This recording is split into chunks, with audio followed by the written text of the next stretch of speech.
So I lost my entire business overnight. It was the most unexpected thing that happened in a snap, and that led me to essentially lose everything I've worked on and spent tens of thousands of dollars on for the past almost 2 years. And I wanted to film this video to essentially give more context as to what happened, how I'm holding up, and just taking this as an opportunity to document my journey, because I know that this is just a part of my story and it's something that I'll be able to look back on once I bounce back from this, because everybody likes to show the rewarding and the enjoyable side of business that makes us dream so much, but no one really opens up about what can happen sometimes and how frustrating it can get. So in this video, I'm going to really be an open book about everything that's happening, and because this is the reality of entrepreneurship sometimes, and it's the reality that you will inevitably face and that you will have to handle in some stage of your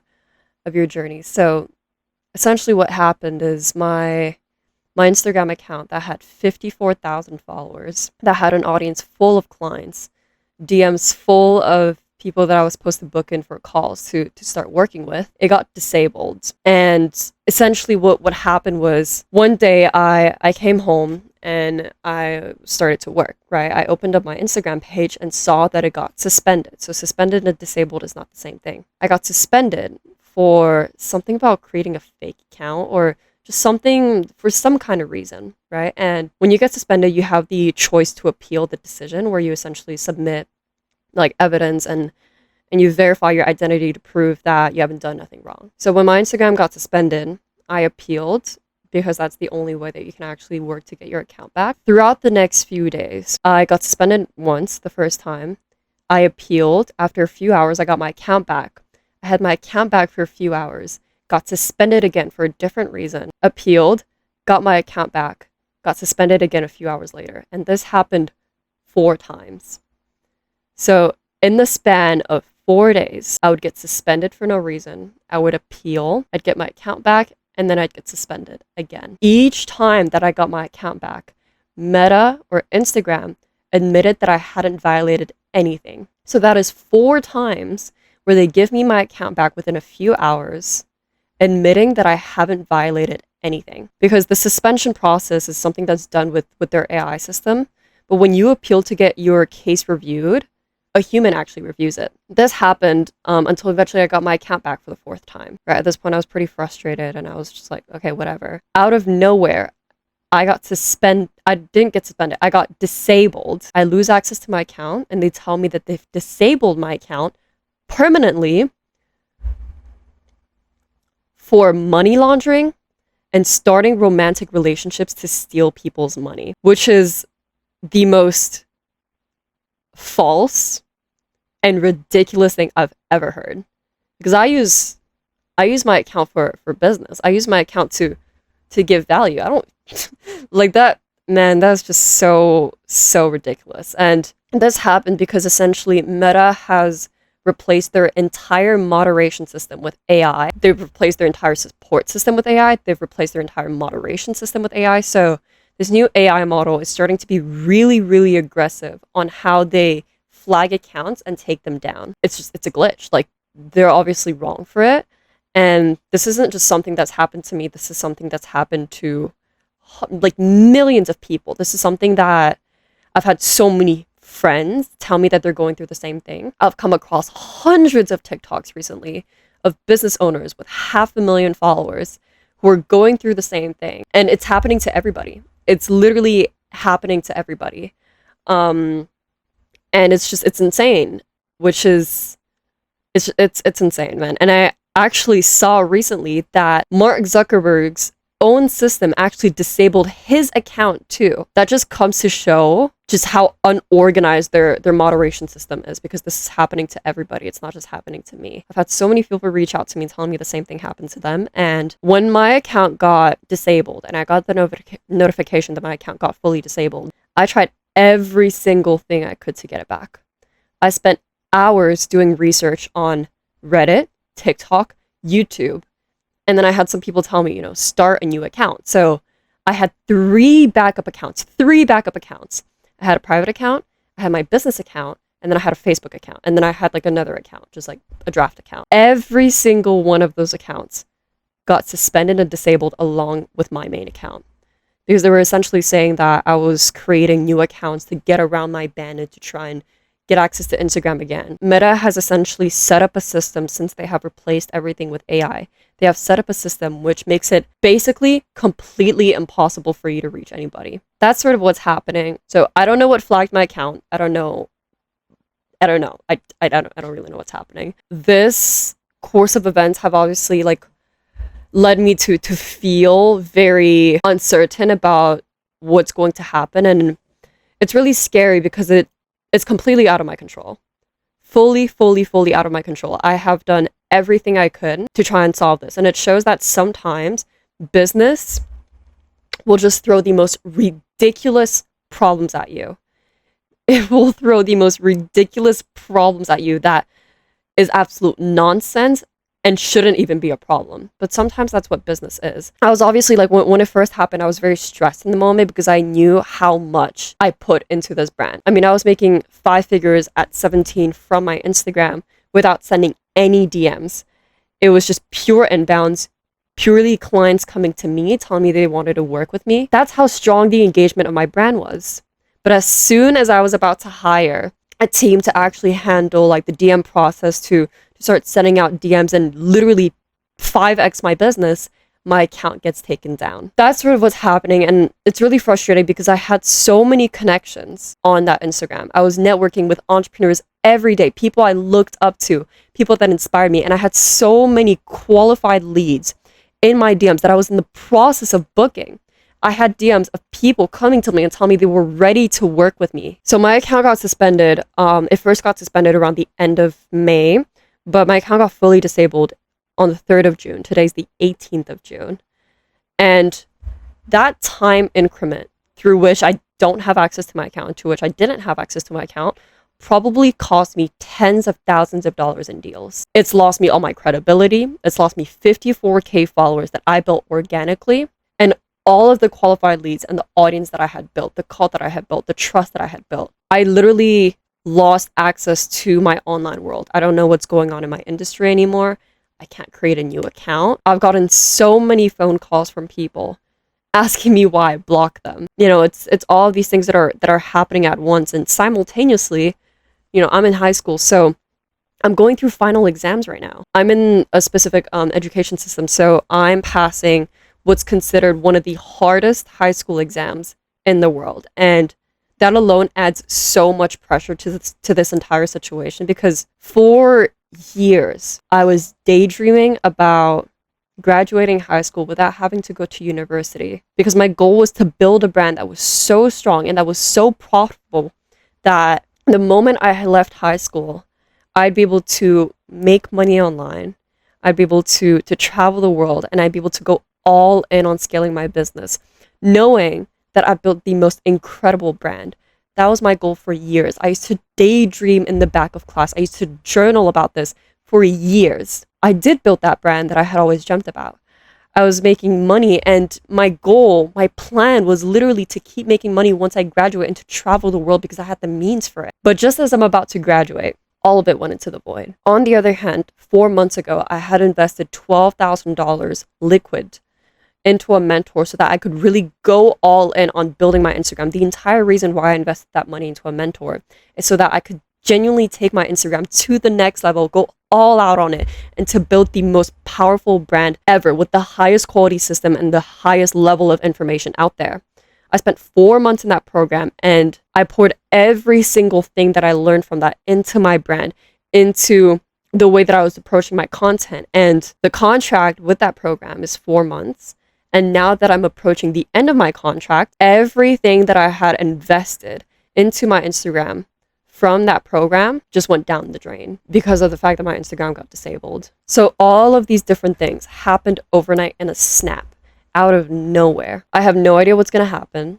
I don't know if or when I'll get my account back, and it's leaving me with so much uncertainty and silent about what's happening. However, despite how scary this may seem, and I mean, rightfully so, it's also brought me to realize that the timing is a little bit too perfect. And this might be one of the best things that's ever happened to me. Because even though I've lost access to the online world and this industry that I was a part of, it's left me with so much silence to work with. And it's forced me to reflect so deeply on the lessons that are coming from this and that this can bring me and the way that this will shape me as a founder. So one of the main lessons that I learned from this is the art of being still and the art of staying calm at all times. I watched this video from this guy, Nero Knowledge. He's an absolute G, about how to be so still that you make reality nervous. And that video, man, that video changed everything about my attitude and the way that I navigated the situation. Because if your emotions are dependent on what's happening around you, then you don't have control over your life anymore. And if you don't have control over your life, how are you going to steer it into the way that you want it to go? And one of the best things I understood in that video that I watched is that you don't react to reality. Reality reacts to you.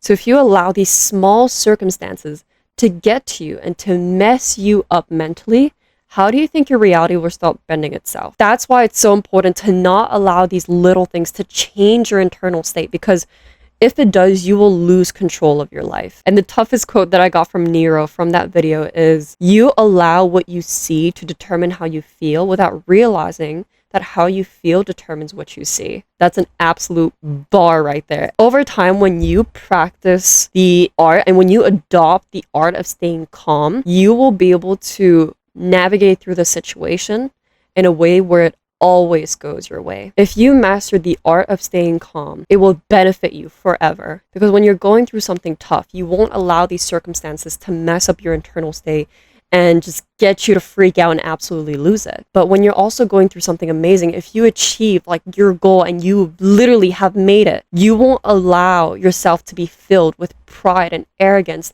that may eventually lead you to lose everything. So by mastering the art of staying calm, you won't allow fear and ego to get to you, allowing you to be in the state of stillness and calmness that will serve you in every way possible. The second lesson that I learned with the way that it's brought me to stay so calm is that it's given me so much clarity on what I need to do instead of stressing over what I can't do. If it's not in my hands, it shouldn't be on my mind. And this entire situation has brought me to master the very thing that I've struggled with for so long, my entire life, which is patience. It's forced me to stay patient with my business and to therefore focus and to shift my energy into other aspects of my life that will allow me to grow as a founder. It's given me more time to go to the gym and train harder. It's gotten me more time to work on my back-end systems, to work on my fulfillment, and to give the best service for my clients. It's allowed me to shape my frequency and my mindset as a founder, where I can truly reflect on how I think in these situations and where that will actually lead me to. And one of the most eye-opening things that it has gotten me to do is to go all in on YouTube. When my Instagram got taken down, I realized that YouTube is one of the most powerful platforms that you can build and integrate within your entire personal brand's ecosystem. With my YouTube, I was able to close $17,000 in deals from a single YouTube video that got 1,000 views because of how much more value I can give and how much more trust I can build within 15 minutes rather than 60 seconds. By looking at all the data across my business and by really reflecting on the power of YouTube as a channel, I realized that all the clients that I've signed that have given me absolutely zero objections on the sales call all told me that they came from YouTube. My best clients that have paid in full, that didn't split any payment plan for the program that they were joining, all told me that they came from YouTube. My clients that have gotten the best results for their brand have all come from YouTube. And with all that, I realized that YouTube is the best way to nurture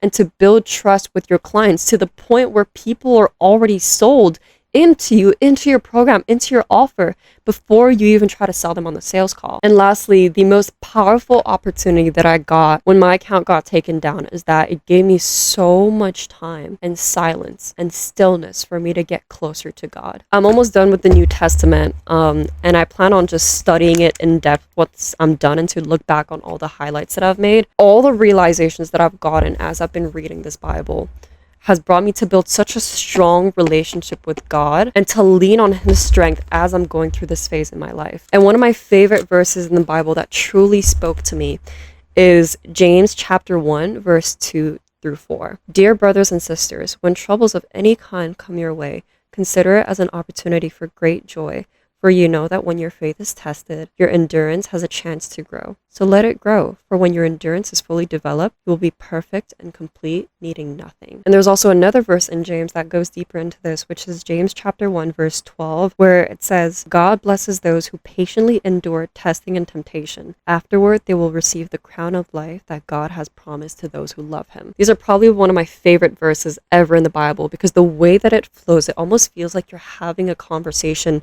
with James, and I love it, but I mean, I digress. The verse speaks for itself. I mean, it really leans on you understanding that the trials and the tribulations that you're facing are meant to shape your endurance, are meant to shape your patience, your faith, and your character. And it's just up to you to decide whether you'll see it as something that's painful and inconvenient and annoying, or whether you choose to see it as something that will lead you into the next level. And there's another verse in Peter, which is Peter chapter 1, verse 6 to 7, where it says, so truly be glad. There is wonderful joy ahead, even though you must endure many trials for a little while. These trials will show that your faith is genuine. When you surrender to these tribulations with joy, by staying patient and by letting them get to you, you allow it to do its work of shaping your patience, your faith, your endurance, and your mindset as a founder, which is the entire point of it. Rather than trying to run away from it, be glad and grateful and knowing that the very thing that seems to be tearing you down into pieces is actually the very thing that will build you up instead. Because these moments are where you truly show to God that you actually have faith in him and that you actually trust him. You don't show God that you love him by going to church for 5 hours a day or reading your Bible every day. You show him that you truly have faith and that you truly love him when you continue to praise him, when you continue to thank him, even when nothing is going your way. And it's the same thing in relationships. Love isn't about affection and cuddles and kisses and all these cute things. It's about how you stick in loyalty when everything is completely out of place. So when you patiently endure these hardships by staying patient, by continuously praising God, by continuously telling him that you love him, that is when the truth of your faith is manifested, and that is when God will truly bless you. I mean, how can you thank him for all the pleasant, enjoyable things in life, but not the hard ones, when they are what truly shape your character and bring you closer to him? Because that is the very point where God discerns between people who just say that they have faith and people who actually prove it. So this experience has genuinely taught me and made me realize so much, and it's shown me the reality about what it means to walk in faith and what it means to truly trust God. And it comes from knowing that this situation is actually a blessing in disguise, and it's meant to shape my character as a founder. The number one piece of advice that I share to absolutely everybody, to all my clients, all the time, is that you have to focus on building the founder, not the business. And when you face hardships like these, that is exactly what it's doing. It's shaping you as a founder, which will then allow you to shape the business because you are the foundation of the business. But if you are weak in strength, if you are weak in faith, and if you are weak in character, how are you supposed to build a successful business? All the pressure right now is just a sign that my life is going to level up a big notch. And I'm entering a new chapter in my life that I know and trust is going to be so beautiful. So yes, even though it's very tough in the moment, I know that by focusing on what I can do and focusing on staying calm, that is how I will truly be able to be a better founder and a better leader for my business and my clients. And that is simply me keeping control of my life by not letting these little external factors get to my internal and mess up my clear conscience. Imagine if I just started my business and I was doing so well with my personal brand and then I just make it. How boring would my story be? I'm not in this game to be successful. I'm not in this game to try and make it as fast as possible and to try and enjoy only the good things, but I'm in this game to experience everything from hardships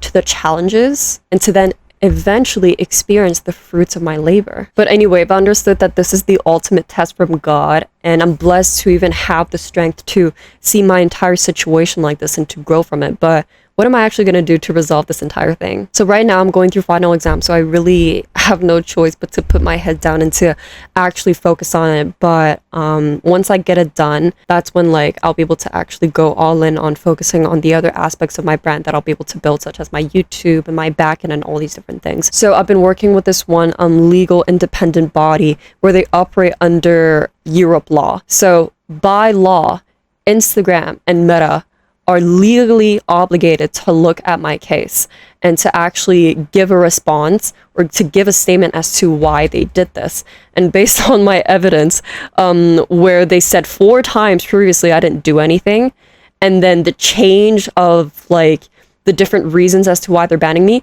it makes it completely indefensible for them. Like that, you cannot defend that. My evidence is too strong. I have all the screenshots in the world. And right now, like I'm just waiting for the response. But I've also gotten some friends who run ad accounts to reach out to Meta, because the only possible way you could ever get in touch with Meta is if you have an ad account, because Meta prioritizes people who spend the most money. So if you spend a lot of money on ads, you can actually get in touch with a human. And I had 2 friends hop on half-hour calls with real people at Meta to try and get them to look at my case. It was a little bit complicated, but apparently they're going to take a look at my case.